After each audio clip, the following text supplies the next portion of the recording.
একটা জিনিস তোমাকে একটু বুঝতে হবে, সেটা হচ্ছে এই যে সিকিউ সলভ করার যে ব্যাপারটা, এটারে বলা হয় হচ্ছে কি স্পুন ফিডিং।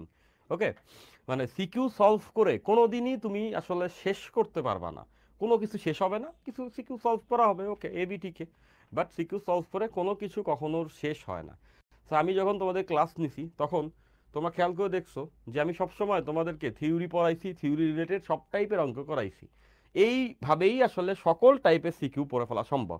এখন কিছু জিনিস আছে না, লেটস সে তোমাকে কেউ সাইকেল চালানো শিখাচ্ছে, এখন যে শিখাবে সে তোমাকে থিওরি বুঝাইতে পারে, কিছুটা হেল্প করতে পারে, ধরে নিয়ে যাইতে পারে কিছুটা পথ, এরপরে কিন্তু সাইকেলটা নিজেরই চালাইতে হয়। বা মনে করো তুমি সাঁতার কাটা শিখতেছো, তো সাঁতার কাটা শেখার সময় তুমি যখন সাঁতার কাটছো তখন তোমাকে থিওরিটিক্যালি সব বোঝাই দেওয়া যেতে পারে, কিছুটা পথ তোমাকে ধরে ধরে সাঁতার কাটানোতে হেল্প করা যেতে পারে, বাট সাঁতারটা নিজের কাটতে হয়। বুঝতে পারছি। তোমাকে যখন কেউ খাবার খাওয়াই দিচ্ছে, সে তোমার জন্য খাবারটা রান্না করে দিতে পারে, খাবারটা তোমার জন্য মুখে তুলে দিতে পারে, অথবা তোমাকে বেশি যত্ন করতে চাইলে নিজে চাবায়া তারপর তোমার মুখে দিতে পারে, তোমার চাবানোর কষ্ট যেন না হয়। বাট গেলাটা কি অন্য কেউ গিলে দিতে পারে? গিলতে তো আমাদের নিজেদেরকেই হয়। তো এটাই হচ্ছে এডুকেশন।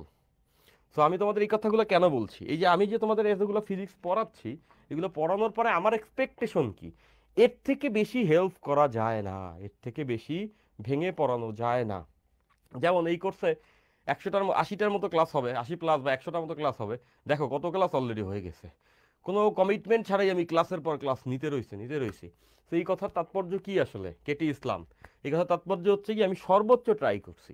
এখন সিকিউগুলাকে একটু নিজে চেষ্টা করে বইটা খুলে পড়া যায় না, সেটা যদি না পড়ি তাহলে কিভাবে এইগুলো আউটপুট আসবে?